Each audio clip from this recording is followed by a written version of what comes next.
क्रांति की आग में सुलग रहा नेपाल अब नए दौर का इंतजार कर रहा है। अंतरिम सरकार को लेकर अब सुशीला कार्की का नाम फाइनल हो गया है, लेकिन नेपाल में जनजी में गुटबाजी की खबरें भी सामने आ रही हैं। नमस्कार, कचहरी में एक बार फिर आपका स्वागत है। आपके साथ मैं हूं शुभांकर मिश्रा और आज नेपाल की सरकार जो है वो नए सिरे से बनने वाली है। इस कचहरी कार्यक्रम के बीच में ही बनने वाली नाम जो है वो सुशीला कार्की है और अब से थोड़ी देर बाद नेपाल की अंतरिम प्रधानमंत्री के तौर पर वो शपथ लेगी। लेकिन सवाल यह है कि अंतरिम प्रधानमंत्री बनने से नेपाल शांत हो जाएगा? आज हम जानेंगे। इसके साथ ही अमेरिका में जंगल राज की बात करेंगे, क्योंकि अमेरिका में 2 दिन में 2 खौफनाक मर्डर की खबर सामने आई। एक बार फिर भारतीय खून बहा, दिल दहला देने वाली खबर है। खबर इजराइल से भी है, जहां इजराइल ने अपना नया टारगेट चुना है। खबर है कि इजराइल अब हमास के लड़ाकों को तुर्की में निपटा सकता है। क्या है कतर के बाद तुर्की पर बारूद बरसाया जाएगा? नेतन्याहू क्या करने वाले, ये सब कुछ आपको बताएंगे। साथ ही पाकिस्तान की नई साजिश के बारे में भी समझाएंगे। क्या है ऑपरेशन हैंडलर, इसकी छोटी छोटी डिटेल जो है वो भी आपको देंगे। लेकिन सबसे पहले आज दिन भर जो कुछ बड़ी घटनाएं हुई हैं उनको लेकर फास्ट ट्रैक कचहरी में 10 बड़ी खबर। कल मणिपुर के दौरे पर जाएंगे प्रधानमंत्री नरेंद्र मोदी। हिंसा प्रभावित से करेंगे मुलाकात। 7,300 करोड़ के परियोजनाओं की देंगे सौगात, साथ ही करेंगे।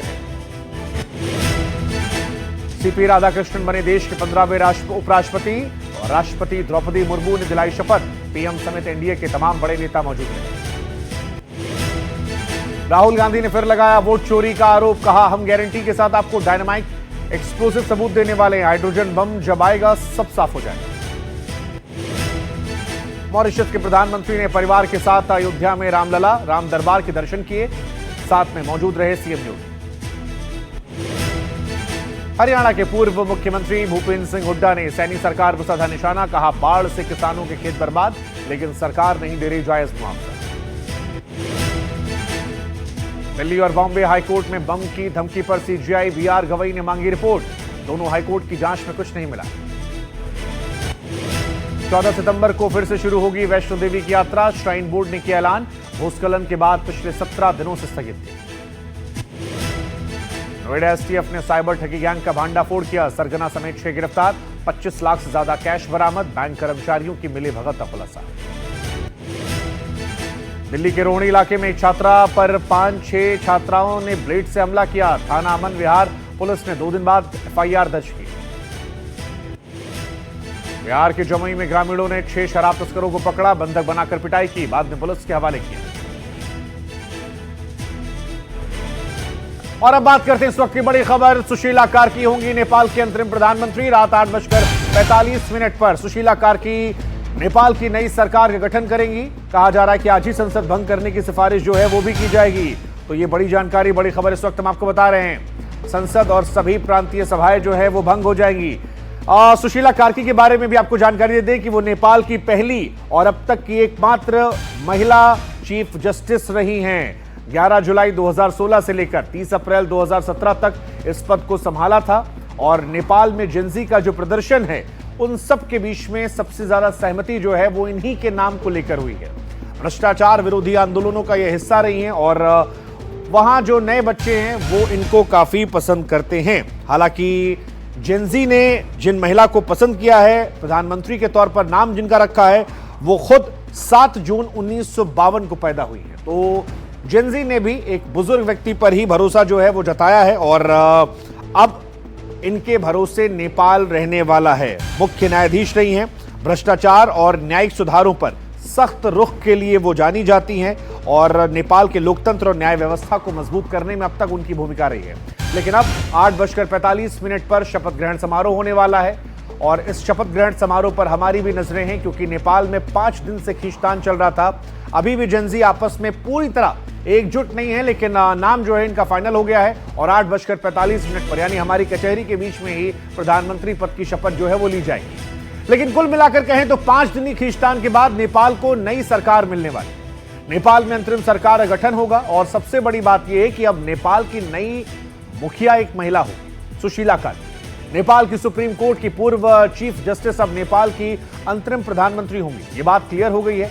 आज सेना और जेंजी के बीच बैठक का दूसरा दौर चला, जिसमें सुशीला कार्की के नाम पर सहमति बन गई। सुशीला को हामी नेपाल संगठन के मुखिया सुदन गुरुङ और काठमांडू के मेयर बालेन शाह का भी सपोर्ट मिल चुका है।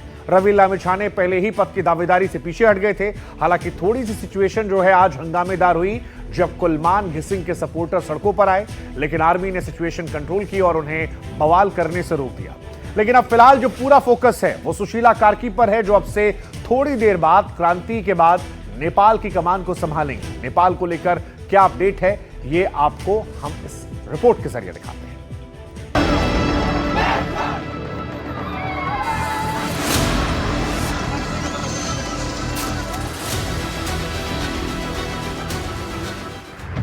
नेपाल के इतिहास में यह पहली बार होगा जब कोई महिला वहां की कमान संभालेगी। जेएनजी भी शायद यही चाहती थी। नेपाल सुप्रीम कोर्ट की चीफ जस्टिस रही सुशीला कार्की अब नए तरीके से सरकार को संवारेंगी।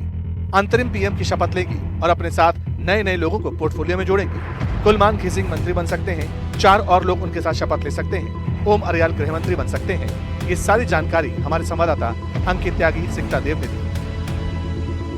9 बजे के आसपास जो है वो शपथ ग्रहण समारोह जो यहाँ पर राष्ट्रपति भवन है, राष्ट्रपति निवास है, शीतल निवास, वहाँ पर होगा। साथ ही साथ ऐसा कहा जा रहा है कि करीब 3 से 4 कैबिनेट मंत्री जो हैं वो शपथ ले सकते हैं। ओम अरियाल का नाम है जो है वो होम मिनिस्टर के तौर पर इस वक्त जो नेपाली मीडिया है उसमें चर्चा चल रही है। तो कुल मिला के करीब 4 लोग और साथ ही साथ जो सुशीला कार्की हैं उनको इंटरिम प्राइम मिनिस्टर के तौर पर शपथ दिलाई 9 बजे दिलाई जाएगी। नेपाल में क्रांति के नाम पर जो हिंसा हुई, पुलिस ने जो गोलियां चलाई और उसके बाद जो हालात बने, इसे लेकर नया अपडेट सामने आया। नेपाल की तरफ से बताया गया कि अभी तक इस पूरे घटनाक्रम में 51 लोगों की मौत हुई और इनमें से 30 लोग गोली लगने की वजह से मारे गए, 21 लोग जलने और दूसरी इंजरी की वजह से मारे गए। पीड़ित अब सामने आ रहे हैं, इंसाफ मांग रहे हैं। इनका नाम उमेश महते, ये यहीं पे 4 में रहते थे और ये मेरा छोटा भाई था जी। और ये प्रदर्शन कहाँ पर कर रहे थे और आपको क्या पता चला कि क्या हुआ? ये प्रदर्शन जो गौशाला है वहाँ पे कर रहे थे और उसको वहीं पे गोली लग के उसको वहीं पे डेथ हो गया था। इतना ही। तो सरकार की तरफ से कोई आपको मदद मिली है या आप सरकार को अब क्या कहेंगे कि क्या होना चाहिए?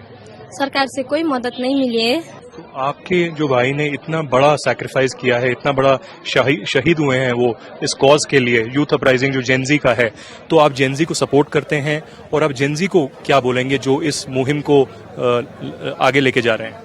अगर कोई जेनजी है ना तो हमारे साथ आइए, हमारे लिए बोलिए, कुछ हमारे भाई के लिए कुछ कीजिए। नेपाल में सियासी घमासान से इतर बॉर्डर को लेकर भी अलर्ट जारी है। भारत और नेपाल के बॉर्डर पर सशस्त्र सीमा बल ने मोर्चा संभाला हुआ है। उन लोगों की धरपकड़ हो रही है जो नेपाल की जेलों से भागे। ऐसे कैदियों की संख्या 15,000 के आसपास बताई जा रही है। हालांकि फोकस उस बॉर्डर को लेकर भी है जहां कोई क्लियर डिमार्केशन नहीं है, मतलब बंटवारे का निशान नहीं है। नेपाल में आज चर्चा तो इन तस्वीरों की भी हो रही है क्योंकि क्रांति के दौरान प्रधानमंत्री आवास को जला दिया गया था। अब नई सरकार के अंतरिम लीडर के लिए जगह चुनी जानी थी क्योंकि भवन जल गया था, इसीलिए नया आवास चुना गया और इसी को लेकर यह तस्वीरें भी सामने आई। बताया जा रहा है कि नए पीएम का नया आवास यही रहने वाला है। अब आपको बताते हैं कि पर्दे के पीछे क्या खेल चला। दरअसल सुशीला कार्की के नाम पर सहमति बनने में इतना वक्त क्यों लगा, उनका नाम फाइनल क्यों हुआ, उन्हीं को क्यों चुना गया, ये अब आपको हम समझाएंगे क्योंकि ये बड़ा महत्वपूर्ण सवाल है। दरअसल राष्ट्रपति ने सभी दलों के साथ एक आम राय बनाई। अंतरिम सरकार संसद भंग करने पर राय बनी। पार्टियों ने कहा कि कोई सांसद अंतरिम पीएम राष्ट्रपति हो, लेकिन फिर सेना अध्यक्ष की तरफ से इंकार कर दिया गया। फिर राष्ट्रपति ने दलों को सुशीला के नाम पर सहमत किया। सुशीला कार्की को अंतरिम पीएम बनाने पर सहमति हुई और सुशीला कार्की ने कहा कि पहले संसद को भंग कर दिया जाए। फिर राष्ट्रपति ने कहा कि काम कीजिए, आप ही प्रधानमंत्री बनिए और जैसे आप प्रधानमंत्री बनेंगी आप ही संसद भंग करिए। तब राष्ट्रपति ने कहा कि मेरे संसद भंग करने पर सुप्रीम कोर्ट फैसला पलट सकता है। इसके बाद सुशीला कार्की अंतरिम प्रधानमंत्री बनने को राजी हुई। राष्ट्रपति ने नेपाल के संविधान आर्टिकल 61(4) के तहत फैसला किया और उसके तहत सुशीला का चुनाव लड़ना जरूरी नहीं है। आर्टिकल 61(4) के तहत राष्ट्रपति को संविधान की रक्षा करने कर्तव्य। बस फिर क्या था, नेपाल से बड़ी खबर सामने आ गई और इस पेशी में ही आज अभी थोड़ी देर में उन्हें प्रधानमंत्री पद दे दिया जाएगा। अब एक सवाल और भी कि उन्हें ही प्रधानमंत्री क्यों बनाया गया, तो उसकी एक बहुत बड़ी वजह है कि ईमानदार छवि है। करप्शन को लेकर आधी लड़ाई चल रही थी और जब वो सुप्रीम कोर्ट की चीफ जस्टिस थी, क्योंकि वो इकलौती महिला चीफ जस्टिस थी, ऐसे में उस वक्त उन्होंने काफी ज्यादा भ्रष्टाचार खत्म करने के लिए काम किए थे। तो ये बड़ी महत्वपूर्ण बात है। एक बार फिर से हम आपको दिखा रहे हैं ग्राफिक जरिए कि पर्दे के पीछे क्या हुआ और क्यों उन्हें ही प्रधानमंत्री जो है वो बनाया गया है। तो जैसा कि कहानी आई कि राष्ट्रपति ने सभी दलों को बुलाया, कहा कि आप लोग आइए, बताइए, आप ही का देश है, अब आप लोगों ने इतना हंगामा किया है तो बनता तो आप ही का है। तो ये आया कि संसद भंग कर लेते हैं, राष्ट्रपति भंग करते तो उसको लेकर इश्यू हो जाता। राष्ट्रपति ने कहा कि प्रधानमंत्री करना पड़ेगा और फिर पहले सांसद को प्रधानमंत्री बनाना था, वो कैंसिल कर दिया गया। फिर इनके नाम की तय हुआ। राष्ट्रपति सेना अध्यक्ष ने मिलकर कहा कि प्रधानमंत्री जो बन रही हैं वही संसद को भंग करेंगी, तब चीजें बेहतर होंगी, तब ये संविधान के तहत है। क्योंकि अगर राष्ट्रपति भंग कर देते हैं और मान लीजिए कल को कोई सुप्रीम कोर्ट जाता है और वहां फैसला पलट जाता है तो फिर कहानी अलग हो जाएगी। कुल मिलाकर एक चुनी हुई सरकार जो है वो हट चुकी है। जेनजी की प्रधानमंत्री जो है वो बन चुकी हैं और अब से थोड़ी देर बाद वो प्रधानमंत्री बनेंगी और पिछली सरकार, पिछली कैबिनेट को, पिछली संसद में जो लोग चुने गए थे उसे भंग करेंगे और उसके बाद एक नए सिरे से नेपाल में एक नए दौर का आगाज हो जाएगा। हालांकि नया दौर तो अमेरिका में भी चल रहा है, डर का दौर। नेपाल में क्रांति हुई थी, वहां पुलिस को गोली चलानी पड़ी थी, लेकिन अमेरिका में अमेरिकी ही अमेरिकियों को गोली मार रहे हैं, लग तो यही रहा है। और बैक टू बैक पिछले साल ट्रंप पर गोली चली थी, इस साल ट्रंप के करीबी पर गोली चली और आज एक गोली और चली है। वो अमेरिका जो फ्री वॉइसेस का दम भरता था, वो अमेरिका जो लैंड ऑफ फ्री कहता था, आज सबसे ज्यादा डेवलप्ड नेशन के तौर पर होने के बावजूद भी वो एक डरावना देश बन गया। एक ऐसा देश जहां पर फ्री स्पीच के नाम पर गोली मार दी जाती है। पिछले कुछ दिनों से लगातार अमेरिका में हो रहा है। वैसे पिछले कुछ दिनों से अमेरिका में भारतीय लोगों पर भी हमले की खबरें आ रही हैं। टेक्सास में एक भारतीय नागरिक की निर्मम तरीके से हत्या कर दी गई, उसका सिर जो है वो धड़ से अलग कर दिया गया। इससे पहले कैलिफोर्निया में भी कपिल को गोली मारी गई थी। कुछ दिन पहले आपको याद होगा गुरप्रीत नाम के एक सरदार को भी लॉस एंजलिस में पुलिस ने शूट कर दिया था। तब भी सवाल उठा था कि उसे गिरफ्तार किया जा सकता था, उसे पैर में गोली मारी जा सकती थी, लेकिन गोली मारी गई ऐसी जगह पर जिससे सीधे मौत हो जाए। टेक्सास में भारतीय नागरिक की हत्या के बाद भारतीय दूतावास ने बयान जारी किया और कहा कि परिवार के साथ संवेदना है, मामले को वो क्लोजली फॉलो कर रहे हैं। लेकिन अमेरिका में भारतीयों पर हमले क्यों बढ़े हैं और क्यों बार बार अमेरिका में गन कल्चर चाहे लोगों के जरिए या पुलिस के जरिए लोगों की मौत का सबब बन रहा है और कैसे अमेरिका एक डरावना देश बन गया? हमें लगता है कि इस पेशी में आपको समझना चाहिए।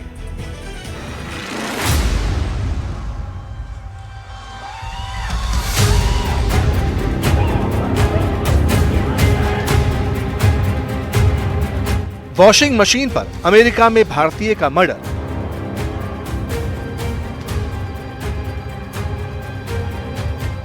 मशीन यूज करने से रोका तो भारतीय का सिर धड़ से अलग कर दिया।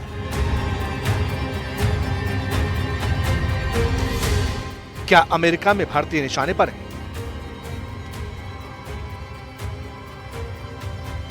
क्या अमेरिका में असहिष्णुता बढ़ती जा रही है? अमेरिका के टेक्सास के डैलस से आई इन तस्वीरों को जिसने भी देखा वो अंदर तक हिल गया। तस्वीरें ऐसी हैं जिन्हें बताते वक्त, बयां करते वक्त रूह कांप जाए।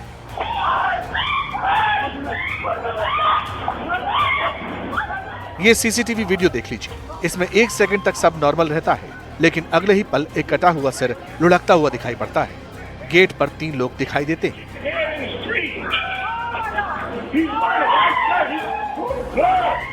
कोई कुछ समझ पाता, इतने में सफेद शर्ट पहने पीछे से एक शख्स आता है। उसके हाथ में गंडासा है, वो नीचे की तरफ झुकता है और कटे हुए सिर को उठाकर आगे की तरफ बढ़ता है। फिर वो गेट की तरफ जाता है और वहां मौजूद डस्टबिन में उस कटे हुए सिर को फेंक देता है। इतने में डैलस का फायर ट्रक गेट के अंदर दाखिल होता है और तभी सफेद शर्ट वाला आरोपी गेट की तरफ बढ़ने लगता है। लोग उसे देखते हैं और दहशत की वजह से पीछे हट जाते हैं। अब आपके मन में सवाल होगा कि आखिर ये सब किसके साथ हुआ, क्यों हुआ, कब हुआ? तो जवाब जान लीजिए। सीसीटीवी कैमरे की ये तस्वीरें 10 सितंबर की हैं। ये कटा हुआ सिर उस मोटल मैनेजर का है जो भारतीय मूल का था। नाम था चंद्रमौली नागमल्लैया। पुलिस का कहना है कि जिस शख्स ने 50 साल के चंद्रमौली का सिर काटा वो उसके साथ काम करने वाला उसका सहयोगी था। बात क्लियर होती इससे पहले एक और सीसीटीवी फुटेज सामने आया। इसमें चंद्रमौली चिल्लाता हुआ मोटल की पार्किंग की तरफ भागता है और उसके पीछे गंडासा लेकर कोबोस मार्टिनेज नाम का शख्स दिखता है। वो बार बार गंडासे से चंद्रमौली पर वार करता है।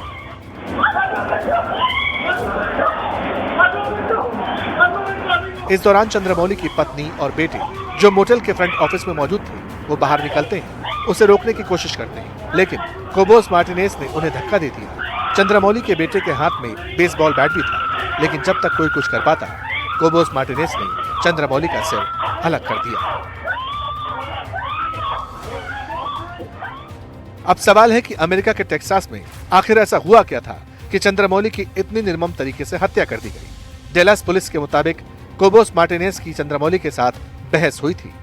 एक गवाह ने पुलिस को बताया कि वो आरोपी के साथ एक कमरे की सफाई कर रही थी। उस समय चंद्रमौली नागमल्लैया वहां आए और वॉशिंग मशीन इस्तेमाल नहीं करने को कहा, और ऐसा इसलिए क्योंकि वो टूटी हुई थी। चश्मदीद ने पुलिस को बताया कि चंद्रमौली ने ये बात ट्रांसलेट करके कोबोस मार्टिनेज को बताने को कही थी। बस इसी बात से कोबोस नाराज हो गया, क्योंकि चंद्रमौली ने टूटी हुई मशीन की बात सीधे उससे नहीं कही, बल्कि किसी और से कहलवाई। बस इतने में ही वो गंडासे लेकर पीछे दौड़ पड़ा और चंद्रमौली को मार डाला। अब एक और सवाल, हमला करने वाला पकड़ा गया या नहीं, और उसका ट्रैक रिकॉर्ड कैसा था, इसकी डिटेल्स भी सामने आई। डेलास पुलिस ने आरोपी को पकड़ लिया और जब उसकी फाइल खुली तो पता चला कि कोबोस मार्टिनेज का अमेरिका के कई शहरों में आपराधिक रिकॉर्ड रहा है, और इस केस में दोषी पाए जाने पर उसे बिना पैरोल आजीवन कारावास या फिर मौत की सजा हो सकती है।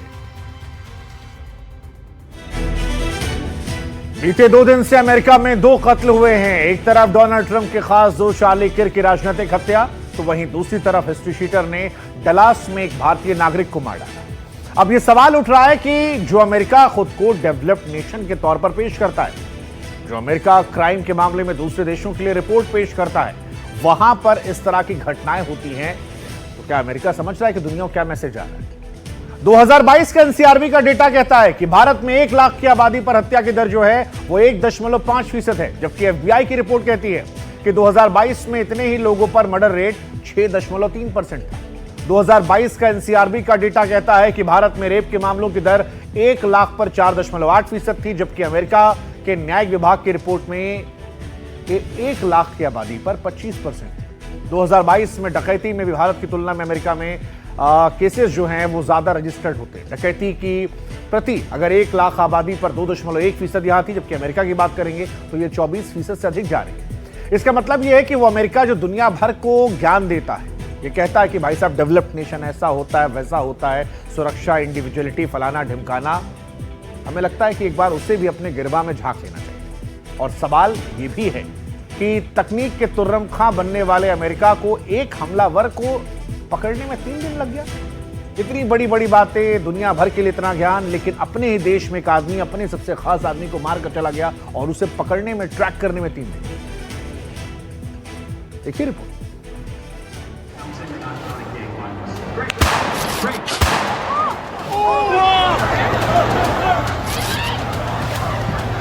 Somebody just shot here.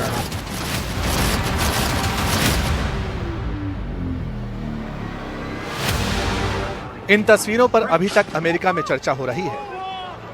White house की तरफ से बयान दिए जा रहे हैं, क्योंकि गोली किसी आम को नहीं बल्कि ट्रंप के करीबी उनके दोस्त चार्ली किर्क को लगी थी। नए वीडियोस और फोटो सामने आ गई। इन तस्वीरों में संदिग्ध हमलावर के होने की बात थी। खुद एफबीआई ने वीडियो रिलीज की। कड़ी मशक्कत के बाद संदिग्ध हमलावर को गिरफ्तार करने का दावा किया गया।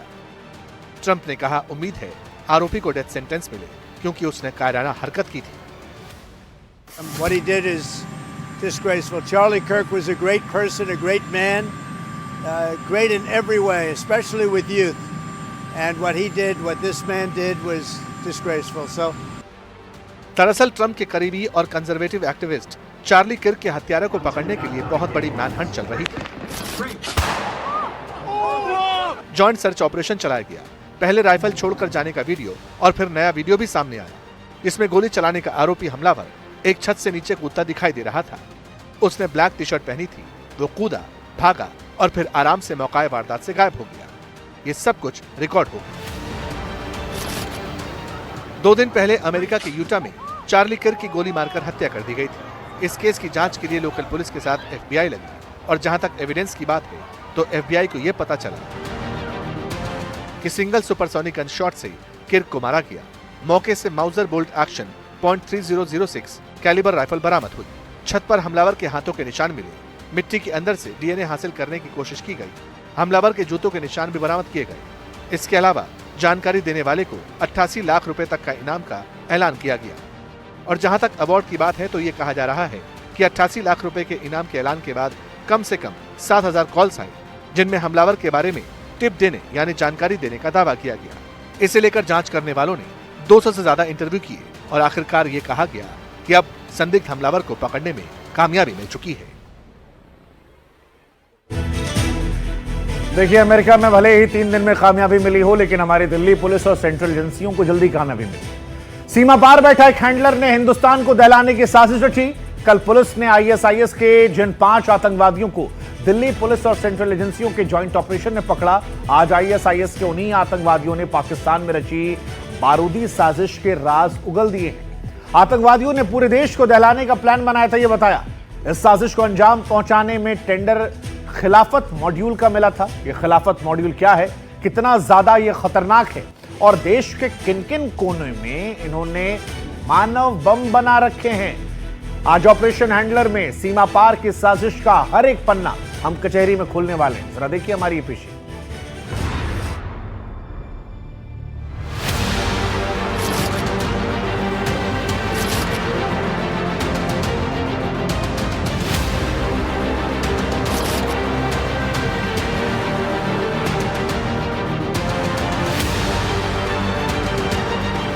देश में मुनीर के कितने मानव बम एक्टिव थे? टेरर के कुरियर का कोड नेम सीईओ किसने रखा? खिलाफत मॉड्यूल कितना खतरनाक है? पाकिस्तान का प्यादा गजवा कौन है? Operation handler Pakistan exposed. इन सवालों से तिलिस्म तब टूटा जब सेंट्रल एजेंसियों और दिल्ली पुलिस की स्पेशल सेल ने मिलकर 5 लड़कों को गिरफ्तार किया। आरोपियों से पूछताछ में जो खुलासा हुआ उससे पूरे देश में खलबली मच गई। 11 सितंबर 3 गुरुवार दिल्ली, मुंबई, रांची, हैदराबाद और मध्य प्रदेश से 5 लोगों की गिरफ्तारी होती है।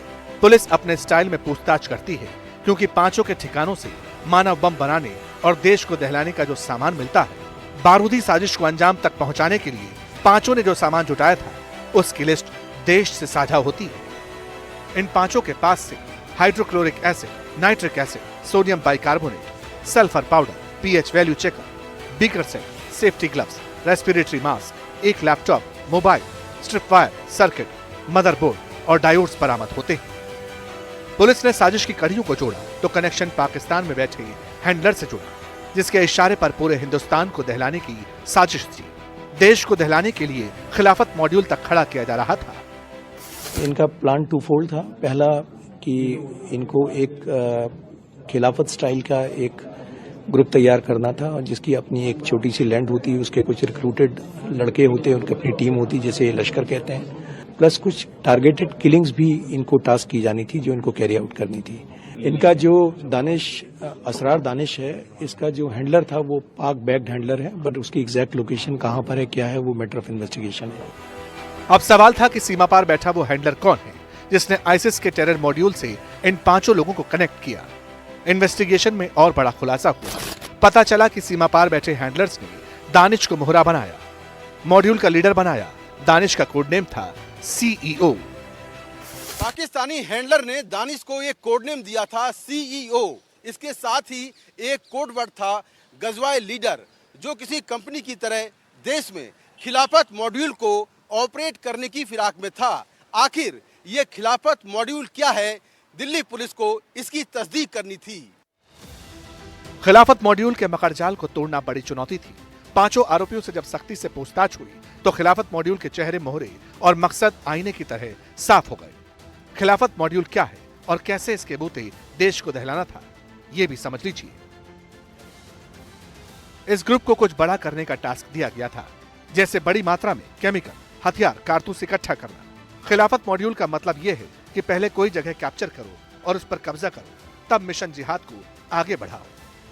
खिलाफत मॉड्यूल का मतलब ये है भटके हुए नौजवानों को भर्ती करना और उनसे आतंकी घटनाएं और टारगेट किलिंग करवाना। खास बात यह है कि पकड़े गए 5 लोगों में से कोई कभी पाकिस्तान नहीं गया। अब सबसे बड़ा सवाल यह है कि आखिर इनको दहशत फैलाने की ट्रेनिंग मिली कैसे। दानिश आईसिस के खिलाफत मॉड्यूल का गजवा लीडर था। साजिश को अंजाम तक कैसे पहुंचाना है, किसे मानव बम बनाना है, कहां कहां धमाके करानी है, इसकी पूरी वर्कशॉप दानिश सोशल मीडिया के जरिए पाकिस्तान में बैठे हैंडलर से सीख रहा था। आतंकी सिग्नल ऐप के जरिए संपर्क में थी। 40 आतंकी मॉड्यूल में सक्रिय सदस्य थे। आईसिस मॉड्यूल का किंगपिन दानिश है। दानिश आईडी बनाते समय घायल हुआ। 5 सदस्यों को आतंकी गतिविधियों की जानकारी थी। 2 आतंकियों ने मेवात से हथियार खरीदे। निजामुद्दीन स्टेशन से ये मुंबई जाने की तैयारी में थे। आफ्ताब और सुफियान को पुलिस ने अरेस्ट किया, जिनके पास से पिस्टल और कारतूस बरामद किए गए। ये आतंकी देश भर में बड़े हमले की तैयारी में थे। ये जिस तरह का सामान है उसका अमूमन इस्तेमाल खासकर बॉल बियरिंग स्प्लिंटर के तौर पर इस्तेमाल करते हैं किसी भी आईडी में। ये जो एसिड्स इस्तेमाल किए गए इनको कंसंट्रेट करके इनका आईडी में इस्तेमाल करने के लिए, सर्किटरी जो है वो आईडी में इस्तेमाल करने के लिए। आईसिस मॉड्यूल के खिलाफ ऑपरेशन तेज हुआ। 12 जगहों पर रेड डाली गई। 11 संदिग्ध हिरासत में लिए गए। लेकिन बड़ा खुलासा 5 आतंकवादियों आफ्ताब, सूफियान, दानिश, कामरान और मोहम्मद हुजैफ यमन ने किया। इनके टारगेट पर दिल्ली, मुंबई समेत कई शहर थे, कई नेता थे, लेकिन पहला हमला कहां होना था इसका भी पता चला। पूछताछ में चौंकाने वाला स्याह सच सामने आने लगा। सूत्रों की माने तो इन आतंकियों के निशाने पर राइट विंग लीडर थे। ये आतंकवादी टारगेट किलिंग करने वाले थे। साथ ही ये आतंकी फिदायीन हमले की भी तैयारी कर रहे थे। सुसाइड जैकेट तैयार कर रहे थे। गिरफ्तार हुए इन आतंकियों का मकसद स्लीपर सेल में ज्यादा से ज्यादा आतंकवादियों को जोड़ना था।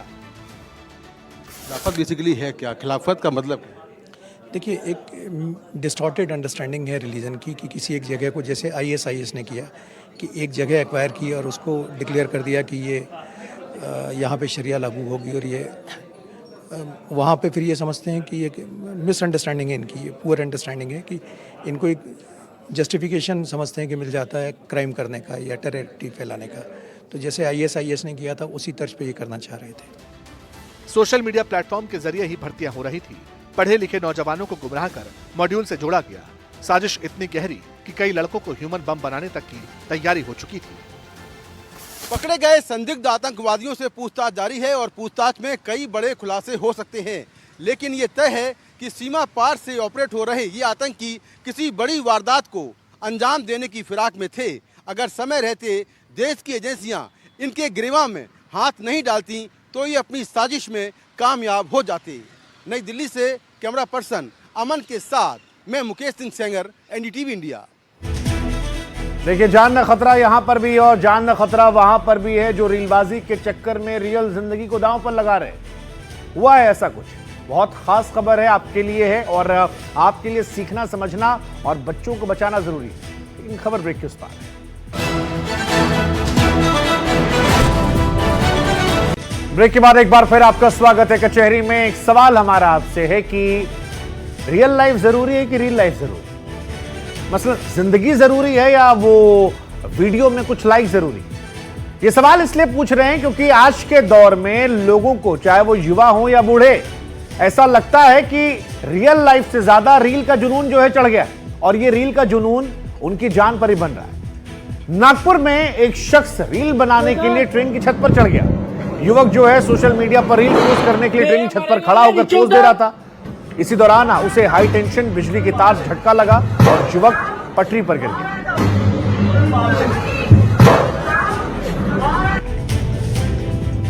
गुजरात के खांडला एयरपोर्ट से चौंकाने वाला वीडियो सामने आया। टेक ऑफ से ठीक पहले रनवे पर स्पाइस जेट विमान का पहिया खुल गया। फ्लाइट कांडला से मुंबई जा रही थी। गनीमत रही कि मुंबई एयरपोर्ट पर विमान की लैंडिंग हुई। 12 सितंबर का वीडियो बताया जा रहा है। झूला झूलने का शौक है तो जान संभाल कर रखिएगा क्योंकि जान को संकट में डाल सकता है।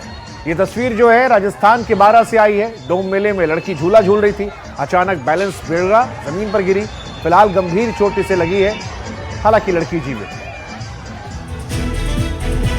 गोरखपुर में महिला से छेड़छाड़ करना एक शख्स को भारी पड़ा। महिला ने भतीजे के साथ युवक का पीछा किया। 1.5 किलोमीटर बाद आरोपी पर जमकर लात घूंसे बरसाए। आरोपी की पिटाई का वीडियो सोशल मीडिया में धड़ल्ले से वायरल हो रहा है। उत्तराखंड के हल्द्वानी में हाथियों के झुंड का अनोखा अंदाज दिखा। देवी के मंदिर पर एक साथ दिखाई पड़े कई हाथी। एक हाथी ने देवी को नतमस्तक होकर दंडवत प्रणाम किया। गजराज की भक्ति का वीडियो वायरल है। राजस्थान के कोटा में मगरमच्छ की दहशत वायरल है। विशालकाय मगरमच्छ तालाब से निकलकर एक कॉलोनी पहुंचा। लोगों में अफरा तफरी मच गई। कड़ी मशक्कत के बाद मगरमच्छ वन विभाग के काबू में आया। दिल्ली पुलिस ने अनोखे तरीके से शराब तस्करी करने वाले गैंग को पकड़ा। ऊंट के जरिए हरियाणा में बनी शराब की तस्करी दिल्ली में कर रहे थे। 42 पेटी शराब जब्त कर 5 तस्करों को गिरफ्तार किया गया। जम्मू कश्मीर के रामबन में जोशीमठ जैसा मंजर। तंगेर इलाके में जमीन धंसने से कई घरों में दरारें। जमीन धंसने से दहशत में लोग। जमीन धंसने के वीडियो सोशल मीडिया पर वायरल।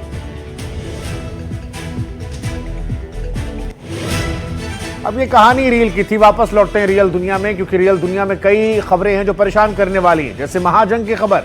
मिडिल ईस्ट में महाजंग हो सकती है, और यह सवाल इसलिए उठ रहा है क्योंकि पिछले 72 घंटे में इजराइल जो है वो 6 देश पर हमला कर चुका है, जिसमें लेबनान, सीरिया, कतर, ट्यूनीशिया और यमन शामिल है। इजराइल का तर्क है कि वो इन देशों में हमला कर आतंकी ठिकानों को निशाना बना रहा है। हालांकि रिपोर्ट से कहती है कि इन हमलों में 200+ लोग मारे, 1000 से अधिक घायल हैं। अब सवाल ये, क्या इजराइल सबको बर्बाद करने पर तुला है, और अगर ऐसा है तो क्यों? इजराइल ने पूर्वी लेबनान के बेका और हरमेल में हवाई हमले किए, जिसमें 5 लोगों की जान गई। सीरिया में एयरफोर्स बेस और सेना के कैंप पर हमला किया। सोमवार रात को ट्यूनीशिया के पोर्ट पर फैमिली बोट पर हमला किया, जिसमें 6 लोग सवार थे। इजराइल ने यमन की राजधानी सना के हवाई अड्डे पर हमला कर हूती ठिकानों को निशाना बनाया, जिसमें 10 लोग मारे गए। 4 दिन पहले भी गाजा में एक बार फिर हमला हुआ था, और वहां 150 लोग मरे थे और 540 घायल हुए थे। अब इन सब के बीच में सवाल जो है जोर शोर से उठ रहा है, इन देशों के बाद अगला नंबर किसका होगा? क्योंकि रिपोर्ट जो है वो इशारा कर रही है टर्की की तरफ। और सवाल ये है, अगर इजराइल और टर्की लड़े तो क्या महाविनाश तय है? क्योंकि दोनों पावरफुल देश है, दोनों एक दूसरे को बर्बाद करेंगे, और इनका साथ देंगे तो दुनिया इसमें शामिल हो जाएगी। क्या है पूरा विवाद, जरा देखिए।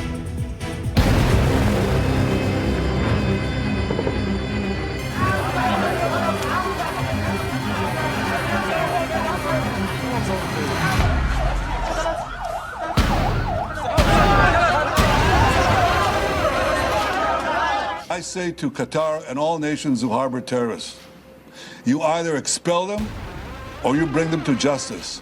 Because if you don't, we will. Netanyahu ने खाई सबसे बड़ी कसम।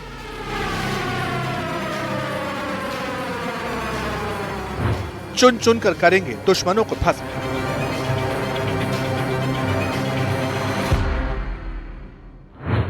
ना हूती बचेगा, ना हिजबुल्लाह और हमास।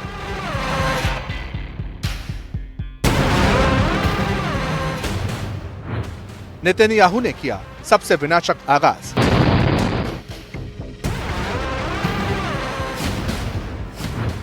बहत्तर घंटे में 6 देशों पर हमला।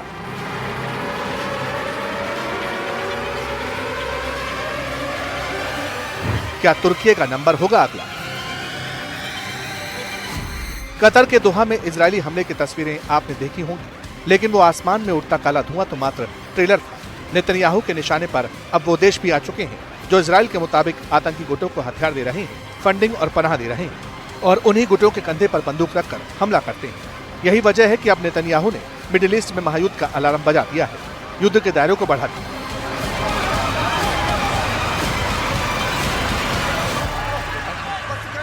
इन तस्वीरों से साफ है कि जंग का नया फ्रंट खुल चुका है, क्योंकि इजराइल ने कतर में हमास नेताओं को निशाना बनाकर, यमन में हूती लड़ाकों पर हमला कर और लेबनान में हिजबुल्लाह को टारगेट कर साफ संदेश दिया है कि अगर इजराइल की तरफ आंख उठाकर देखोगे तो चाहे जो हो जाए, दुनिया के किसी कोने में हो, किसी भी देश में हो, छोड़ेंगे नहीं। I say to Qatar and all nations who harbor terrorists, you either expel them or you bring them to justice. Because if you don't, we will. वहीं मिडिल ईस्ट में बिछती इस जंग की बिसात को लेकर हिजबुल्लाह ने अरब देशों को बड़ी चेतावनी दी। कहा कि आज हम निशाने पर हैं, कल तुम हो। क्यों हिजबुल्लाह के डिप्टी लीडर नईम कासिम को ऐसी चेतावनी देनी पड़ी, तो आपको बताएं, उससे पहले ये बयान सुन लीजिए।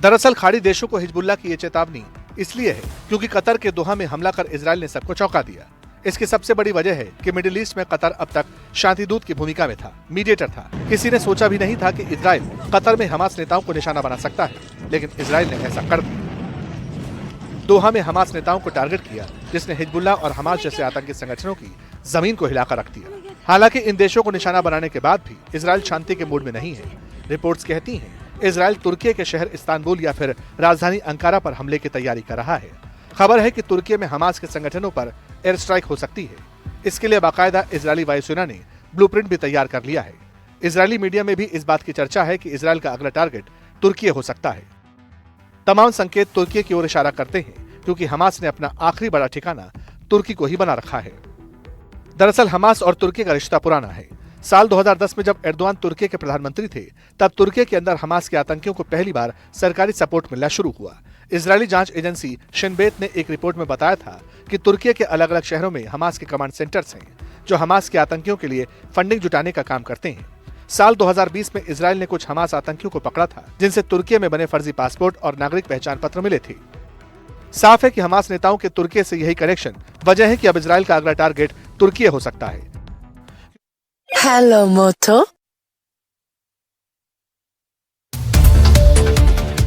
Moto G96 5G. All eyes on you. और अब Motorola presents question of the day.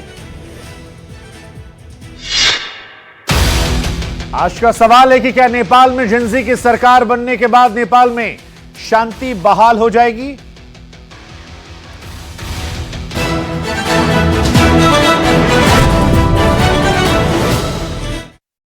आठ 9 सितंबर की हिंसा को लेकर एक्शन में नेपाल पुलिस ने आम लोगों से अपील की। आगजनी, लूट और हिंसा के वीडियो फोटो शेयर करने की अपील। काठमांडू और बाकी जगहों पर हिंसा की जांच। फोटो वीडियो शेयर करने वालों का नाम गोपनीय रहेगा, ऐसा नेपाल पुलिस ने कहा है।